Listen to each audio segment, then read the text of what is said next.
31 अक्टूबर 1984 का दिन दिल्ली सुलग रही थी। दिल्ली के हर हिस्से में चीख पुकार मची हुई थी। दिल्ली में सिखों को पकड़ पकड़ कर मारा जा रहा था। सिख जान बचाकर भाग रहे थे। सिख बहन बेटियों के साथ रेप हो रहे थे और प्रशासन तत्कालीन कांग्रेसी सरकार के गोद में बैठा हुआ था। कांग्रेस समर्थकों की भीड़ ने पूरी दिल्ली को अपने आगोश में ले लिया था। हर ओर चीख पुकार मची हुई थी। इंदिरा गांधी की हत्या के बाद कांग्रेसियों ने दिल्ली ही नहीं बल्कि देश के हर हिस्से में सिखों को अपना निशाना बनाया। उन्हें मारा, काटा और जिंदा जला दिया गया। ऑपरेशन ब्लू स्टार और सिख दंगों को करीब से देखने वाले जब भी इसका जिक्र करते हैं तो सबकी धड़कनें तेज हो जाती हैं। पंजाबी सिंगर मलकीत सिंह ने भी ऑपरेशन ब्लू स्टार को लेकर कई बातें बताई हैं जिसे सुनकर आप भी कांप जाएंगे। आगे बढ़ेंगे उससे पहले अगर आपने अभी तक हमारे चैनल को सब्सक्राइब नहीं किया तो जल्दी कर लीजिए। वीडियो पसंद आएगी तो लाइक कर लीजिएगा, कॉमेंट सेक्शन में अपनी राय जरूर दीजिएगा। इंग्लैंड के रहने वाले पंजाबी गायक मलकीत सिंह ने 1984 के सिख दंगों को काफी करीब से देखा था। ललन टॉप को दिए अपने इंटरव्यू में उन्होंने कई ऐसी बातें साझा की हैं। वो बताते हैं कि अगर भगवान की कृपा ना होती तो वो भी आज इस दुनिया में नहीं होते। पंजाबी गायक मलकीत सिंह ने अपने इंटरव्यू में बताया कि ऑपरेशन ब्लू स्टार के दौरान 1984 में वो भारत में थे। उनकी फ्लाइट 2 जून की थी। उन्होंने इंग्लैंड वापस जाना था।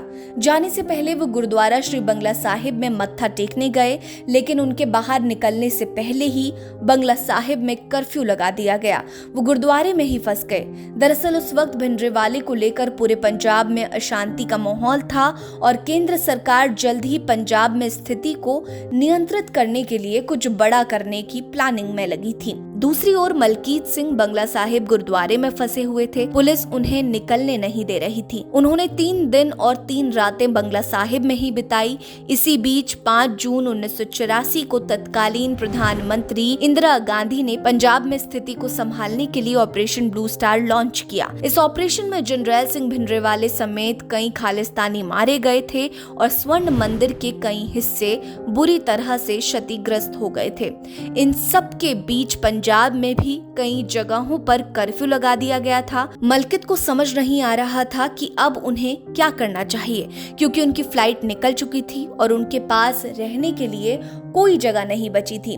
वो ना तो बंगला साहिब में ज्यादा दिनों तक रह सकते थे और पंजाब में कर्फ्यू के कारण वहां पहुंचना भी काफी मुश्किल था। ललन टॉप को दिए अपने इंटरव्यू में भांगड़ा किंग मलकीत सिंह कहते हैं कि किसी तरह वो अपने दोस्त के साथ बंगला साहिब से निकल गए और निकलते ही उन्होंने अपने रहने का इंतजाम करने के बारे में सोचा, लेकिन उस दौरान सिखों को कोई होटल भी नहीं देने को तैयार था।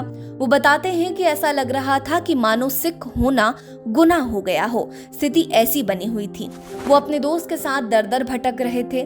जब वो स्टेशन की ओर गए तो उन्हें वहां एक मिलिट्री की गाड़ी दिखाई दी, जिसमें 1-2 सरदार थे जो उन्हें अंबाला ले गए। अंबाला पहुंचने पर भी उन्हें कर्फ्यू का सामना करना पड़ा, लेकिन उनका कहना है कि भगवान की कृपा ना होती तो वो आज सुरक्षित घर पहुंचने में कामयाब नहीं हो पाते। मलकीत का कहना है कि अब वो जब भी भारत आते हैं तो बंगला साहिब के दर्शन करने जरूर जाते हैं और अपने साथ हुई उस घटना को याद करते हैं और भगवान का शुक्रिया अदा करते हैं। आपको बता दें कि ऑपरेशन ब्लू स्टार के 4 महीने बाद ही 31 अक्टूबर 1984 को तत्कालीन प्रधानमंत्री इंदिरा गांधी की उनके सिख अंगरक्षकों ने हत्या कर दी थी, जिसके बाद पूरे देश में सिखों के खिलाफ कांग्रेसी सड़क पर उतर आए।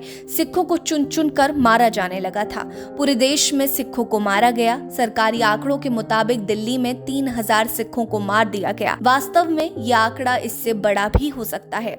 उनके घर, दुकानें सब जला दी गई, लूटपाट की गई और उन्हें भी जिंदा जला दिया गया। हिंसा के दौरान सिखों को जिंदा रहने के लिए अपने बाल तक काटवाने पड़े थे। आपको हमारी ये वीडियो कैसी लगी हमें जरूर बताइएगा।